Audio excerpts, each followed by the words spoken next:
Duel melawan timnas Indonesia menjadi laga terakhir Graham Arnold sebagai pelatih timnas Australia. Pria berusia 61 tahun itu telah memutuskan mundur dari posisinya sebagai pelatih kepala Australia. Australia mendapat hasil yang buruk pada dua laga awal di grup C kualifikasi Piala Dunia 2026 zona Asia.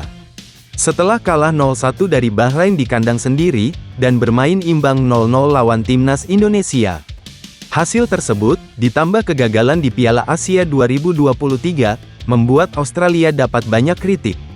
Pelatih Graham Arnold pun berada dalam tekanan. Dia dinilai tidak lagi mampu membawa Harry Souttar dan kolega bersaing di top level. Pada Jumat, tanggal 20 September tahun 2024, Football Australia menerima pengunduran diri Graham Arnold dari kursi pelatih. Mereka kini fokus mencari pelatih baru untuk laga lanjutan kualifikasi Piala Dunia 2024, Oktober tahun 2024 nanti. Graham Arnold tercatat sebagai pelatih dengan masa bakti paling lama di timnas Australia. Dia sudah jadi pelatih pada 2018 lalu. Graham Arnold membawa Australia lolos ke Piala Dunia 2022 Qatar. Mereka mampu lolos ke babak 16 besar, sebelum kalah dari Argentina dengan skor 1-2. Kepergian Graham Arnold menandai berakhirnya era sepak bola Australia. Kontribusinya terhadap olahraga dan Subway Socceroos dapat dilihat oleh semua orang, ucap CEO Football Australia, James Johnson. Di bawah kepemimpinan Graham, kami mencapai tonggak sejarah luar biasa yang mengangkat sepak bola Australia di panggung global. Semangat dan dedikasi Graham telah meninggalkan jejak yang tak terhapuskan pada tim dan sepak bola Australia, sambungnya.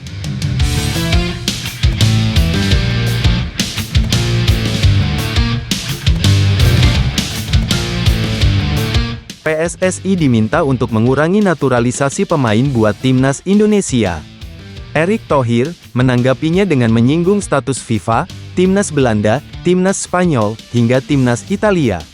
Erick Thohir telah melakukan pertemuan dengan Menteri Hukum dan HAM, Supratman Andi Aktas, di kantor Kemenkumham, Jakarta, pada hari Minggu, tanggal 19 September tahun 2024. Saya rasa, di era demokrasi, perbedaan pendapat itu sebuah yang maklum. Namun, saya dari PSSI, dan saya yakin, Pak Menteri, pemerintah, kita harus mempunyai target untuk perbaikan prestasi timnas Indonesia, ujar Erick Thohir. Itu yang utama, cara-caranya pun terhormat. Aturan FIFA menjelaskan, setiap negara boleh menaturalisasi semua pemain, katanya menambahkan. Erick Thohir pun memberikan contoh. Beberapa timnas, seperti Belanda, Prancis, Spanyol, dan Italia, juga mempunyai banyak pemain keturunan. Itu semua tidak melanggar aturan FIFA. Kita bisa lihat timnas Belanda, itu banyak keturunan Suriname. Pemain tim nasional Perancis juga banyak dari negara, tentu koloninya mereka. Amerika sendiri banyak. Yang last, timnya Spanyol, tutur Erick Thohir. Tim nasional Spanyol juga pernah menarik Diego Costa dari Brasil.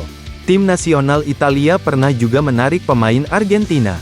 Bola itu merupakan event global, dan semua terbuka menurut aturan FIFA, yaitu pemain naturalisasi yang bermain di liganya selama 5 tahun, atau yang punya darah bapak, ibu, kakek, nenek, imbuhnya.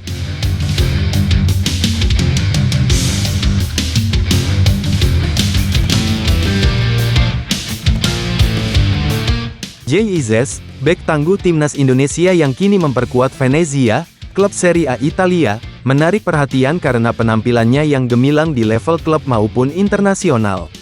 Namun, meskipun bermain di salah satu liga teratas Eropa, gaji Izzes ternyata masih lebih rendah dibandingkan beberapa pemain bintang yang bermain di Liga 1 Indonesia. Menurut informasi yang beredar, Jay Izzes menerima gaji sekitar 64,5 juta rupiah per minggu atau sekitar 3,35 miliar rupiah per tahun. Gaji Izzes di Venezia terbilang lebih rendah jika dibandingkan dengan beberapa pemain bintang Liga 1 Indonesia. Sebagai contoh, Rizky Ridho, kapten Persija Jakarta, memiliki nilai pasar sekitar 6,95 miliar rupiah pada Januari tahun 2024 dan diperkirakan menerima gaji mencapai 5,65 miliar rupiah per tahun.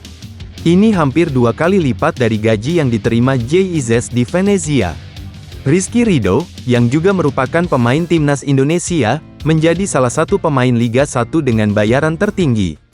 Hal ini mencerminkan bahwa meskipun Liga 1 Indonesia tidak sekompetitif Serie A, beberapa pemain lokal mampu mendapatkan gaji yang lebih tinggi daripada pemain yang bermain di Liga top Eropa.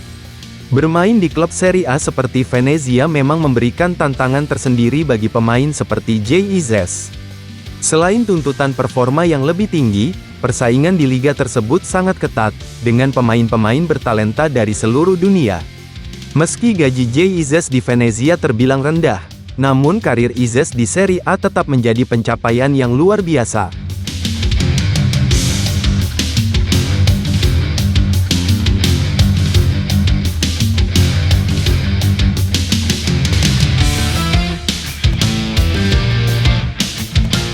Timnas Indonesia semakin menjauh dari Malaysia dalam daftar peringkat ranking FIFA terbaru yang dirilis pada Kamis, tanggal 19 September tahun 2024.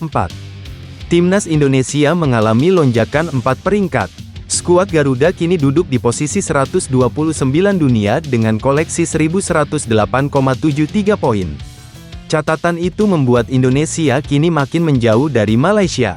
Timnas Indonesia unggul 3 peringkat atas Malaysia yang duduk di posisi 132. Pada pengumuman ranking FIFA sebelumnya, Indonesia dan Malaysia masih berada dalam jarak yang dekat.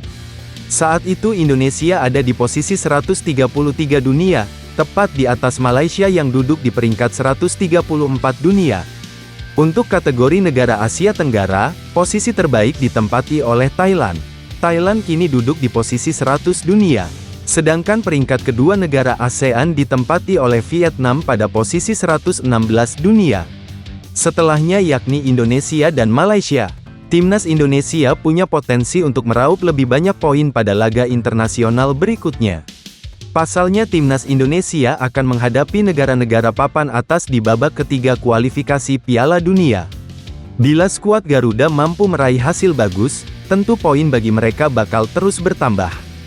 Pada bulan Oktober, Timnas Indonesia bakal berhadapan dengan Bahrain dan China. Kedua laga itu jadi laga tandang untuk skuad arahan Sintayong.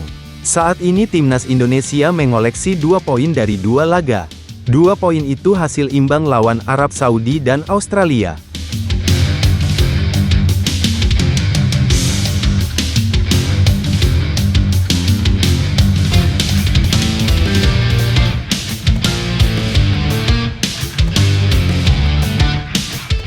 Media Australia mengklaim berita tentang kedatangan Rafael Struijk ke Brisbane Roar lebih heboh dari kabar Juan Mata dan Douglas Costa yang sama-sama merapat ke sepak bola negeri Kanguru. Brisbane Roar mengumumkan Rafael Struijk bergabung dengan klub milik pengusaha Indonesia itu pada Senin, tanggal 16 September tahun 2024. Sebelumnya, bintang asal Spanyol Juan Mata juga melanjutkan karir di Australia bersama Western Sydney Wanderers. Selain itu ada winger Brasil Douglas Costa yang direkrut Sydney FC.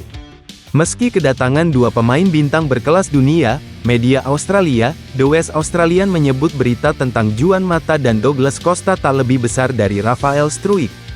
Berita pengumuman kedatangan Struijk mengerdilkan kabar tentang 2 pemain bintang, Juan Mata dan Douglas Costa yang bergabung ke Western Sydney Wanderers dan Sydney FC, tulis The West Australian.